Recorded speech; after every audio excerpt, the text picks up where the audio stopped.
This is part 19 of the Minish Cap walkthrough, and we're going to start out this part by kind of collecting a few of the items that we freed up with previous fusions. It's kind of always important, like you don't have to go like a lot of places later on. Yeah. Like they're all over the map, so just go ahead and get them now, kind of get them out of the way, and they'll help you on your quest or whatever. It does. Plus, it's kind of nice to finally see like the reward for all this fusing. Yeah, like all this hard work we put in, which yeah. I think right here we might get we get another kinstone actually from our kinstone that we fused, but and that irritates me. Yeah, it is irritating, but those red ones are really, really important in this game. They give you like really good things. So yeah, it's a little bit upsetting that your reward is a kinstone. I know, but at least it's a red one and not like another green one or something. It is. I think the red ones are almost always pieces of heart, which of course are no, different things. We definitely had the bottle. Yeah, that's right. Link's house was a red kinstone. A lot of them are heart pieces, but they're also various things. Like you just said, the bottle.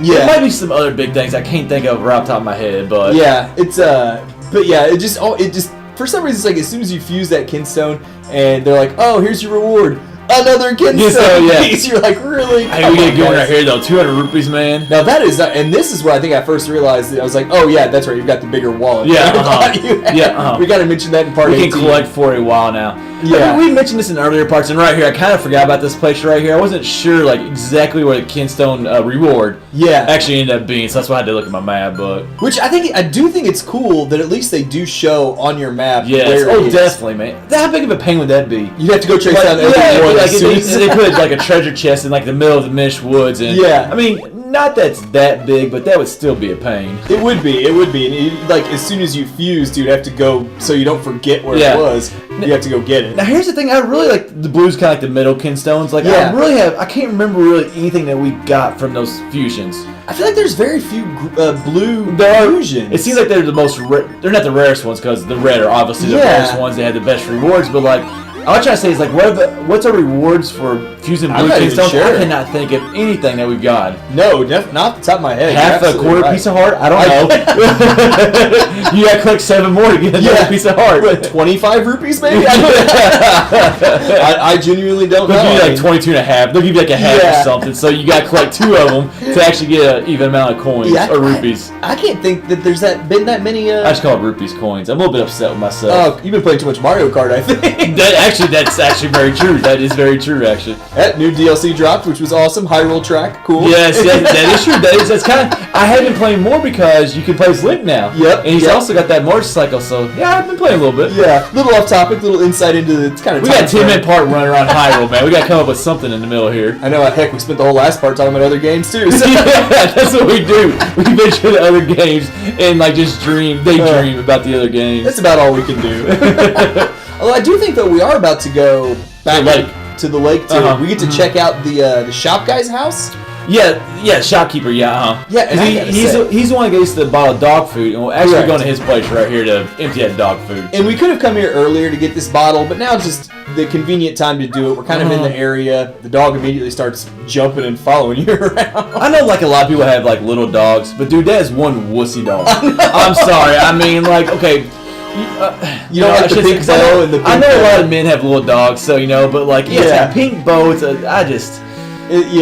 I expected more of the shopkeeper. Yeah, that's kind of a weird look. I like that house. It's got kind of like the Asian culture to it. It does. I kind of did like that because it really was like out of place in this game. Really, I mean, it was. Like, you don't really see. You haven't seen that in this game. I really like that. Just that kind of decor. Yeah, it's a pretty nice place out there for the shopkeeper. Oh man, that's a really nice place out there, kind of secluded by the lake. I know, man, it's beautiful. The shop must be doing well. And then like later on in the game, we'll be going to another place out there, like the mayor's mansion. Yeah, the mayor's cabin. Yeah, the mayor's got a cabin out there, and that place is pretty nice too. I tell you, man, that lakefront property is exclusive here in Hyrule. We're sitting here talking about like nice houses, and they're like 1 bedroom. I mean, if you think about it, Link's probably one of the nicest houses in this game because it's 2 stories. I don't know. You know what would annoy me about Link's house though? He's got a smith right there in the house hammering away. And I don't know if you know, but he doesn't stop hammering that sword the whole time. He never stops. It's like I wouldn't want that in my house. Oh god, that'd be awful. That'd be awful. Oh, goodness. I'd be going on adventures and quests all the time too. Yeah. Now this guy, and literally his name is just the Stranger. And oh really? I did not know that. Yeah, and this is probably the weirdest. That's what I was about to say. This guy kind of looks weird. It's just that and this particular fusion.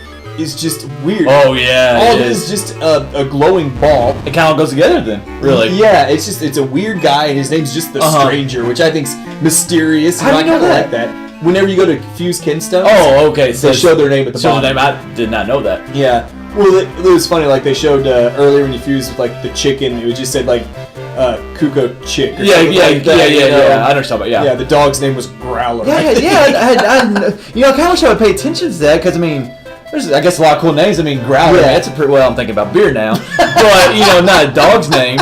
Now, if I ever get a dog. I might to name him Growler. It works on 2 levels. Oh, it does. Oh my god, it's perfect. I think that's my dog's name. Yeah. Now it's just weird though that like glowing orb ends up being a teleport, basically. I mean, it is weird. Like we haven't gotten like a reward like that, so I mean, no, very very strange. But at the same time, I'll always like stuff that's different. Yep. In Zelda games, and we obviously got it right here. And to the best of my knowledge, that's the only reward that's even like that I ever got. I don't know for sure, to be honest with you. But I mean, like most of the time, it's rupees, heart pieces, other kinstones. Now this is an interesting thing right here. Apparently, like this guy's possessed by, I guess, evil, or I think he just says evil or whatever. Whatever that little spirit is. And then, like, what we end up here, like, we end up getting this thing or sucking in or whatever. Yeah. And this guy automatically turns like he's healed all of a sudden. He is. You don't heal that fast. No. I mean, I've never been possessed by evil. That's what I was about to say. Yeah. But like, I mean, look at this dude. Like, his color is like, bam. Yeah. He went back to normal. Gray, blue, or whatever he was to. So I need a Gust Jar when I'm feeling sick. I know. Like apparently the cure for a common cold or flu is a Gust Jar.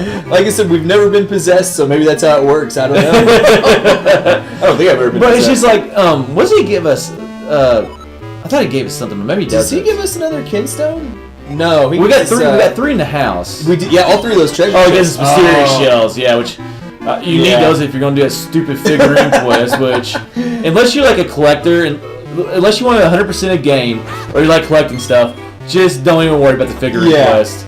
And this whole house that we kind of popped into here, it's a little mysterious. Like there's guys blocking the exit, so you can't really get out and see where you are. The only way in and out is this teleporter. And Red, I was talking with you before this. Like, I actually didn't know if this house was in the game other than this part right here. Like, if you could actually enter it later on, and we are able to enter it later on. Yeah, you'll kind of figure out a little more about what it is later on in the game. We won't spoil it for you. And I didn't know it until Red told me, so I just completely forgot about that part because I played this game so long ago. It has been a little while. Yeah, well, it's been a while since I played later on in the game. Yeah, the ending parts. The ending parts. I like the way. I thought it was well done though. You get a little bit of a sneak peek there.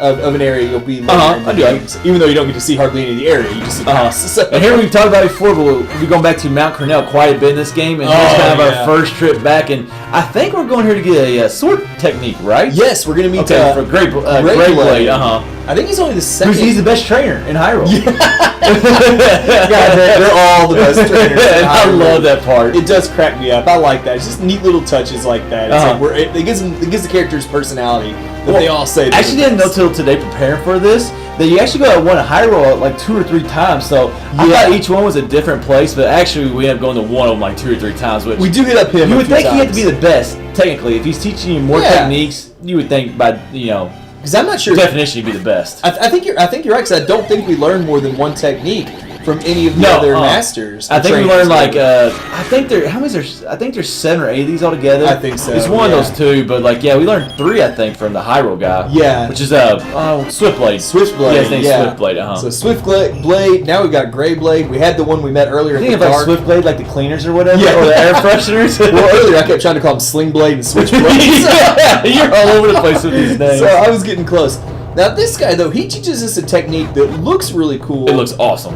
And even he comments here in a second that it's like one hit and they're dead. Oh really? So he says it once he teaches the trick, but I literally never used it again. I never used it either. And you'll see right here, like I actually tried to do it twice. I could not do it. Yeah. I just never used it because when I did try to use it a couple times, I just could not get the timing right. Yeah, and you'll see right here. It's basically you roll and swing your sword near the end of your roll. Yeah, but you got to hit it like not perfect, but you got to hit it pretty closely. It's just like when you're in the heart of battle, it's just something you really don't think about using. I pretty much just mash the button over and over. Yeah, that's what I do too. So I'm trying to do Hyrule Warriors right now. It's not working out for me. No, not at all. But it does look like a cool technique. It looks awesome. Like a somersault and then a dash attack with your sword. I'm sitting here mimicking with my arm like you guys can see me. And I play all the other handhelds. I don't think this technique is in any of the other handhelds either. Can you even really roll in any of the other handhelds? Oh yeah, I think you can roll it. I think you can roll in almost every Zelda game, to be honest with you. That's probably true. I think the Oracle games and like Link's Awakening, because they like not on the greatest technology. Yeah, you couldn't roll in those games, but I think other than that, once you got past that, I know in the DS games you can. So okay, gotcha. There's just a couple of games in Zelda that you can't roll in. Now we just straight up robbed this guy blind though. We got the heart piece. Now we're taking 100 rupees out of his place. But now that we've got these goodies and learned the technique, this wraps up part 19 of the Minish Cap.